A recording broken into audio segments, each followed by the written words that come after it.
Now I want to show you guys why the triceps extension exercise with a dumbbell performed like this on a bench is a really poor and stupid way of training your triceps. Now we first have to talk about something called the strength curve of a muscle.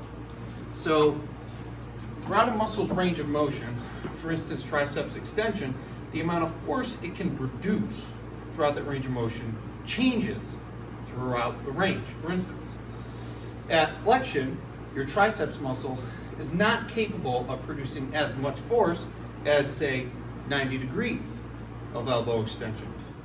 And again, as you start to fully extend the joint, the elbow, it produces even less tension. So the curve is kind of like this. Little tension, gradually increasing the amount of force it can produce, and then it drops off again at full extension. Now, if the curve is like this, you would want to choose an exercise that produces varying amounts of resistance to accommodate the changes in muscular force that the muscle can produce throughout its range of motion.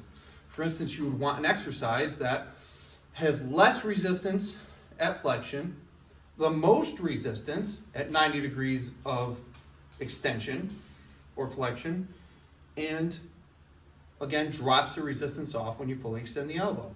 Now the reason this exercise is bad is because it literally adds the most resistance where the muscle can produce the least amount of force at full extension.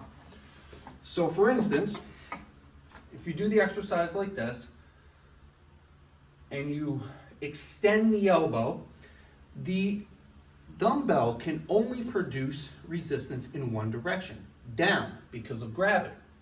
So you're producing the most resistance because of the position of the dumbbell at full extension, where the triceps can produce the least amount of force.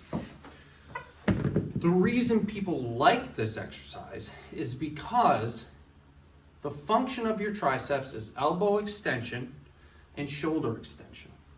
So what you're feeling is what's called active insufficiency. When you extend two joints so much over a range of motion that the muscle fiber can't produce much force at all. That's why you're getting this cramping sensation when you are doing an extension this way, because you are extending the shoulder and fully extending the elbow, causing what's referred to as active insufficiency, and is creating a cramping sensation. Now, people associate this cramping sensation with this exercise with the efficacy of this exercise. That does not make the exercise more effective. It actually makes it less effective, because you want to be able to stimulate the muscle in positions where it can generate the most force and has optimal actin and myosin overlap. With elbow extension, that's going to be somewhere around the 90 degrees of elbow flexion area. A better exercise would just be a very simple triceps push down. Although you're getting, linear resistance throughout the range of motion, at least you're going to hit the triceps at around 90 degrees of elbow flexion and generate a better stimulus. So this exercise, the bilateral elbow extension with a dumbbell on a bench, is a very poor triceps exercise. And you will very likely want to opt for something like a cable unilateral triceps extension, or even a triceps extension laying on the floor with a barbell. Both far better options than this really stupid, ineffective exercise.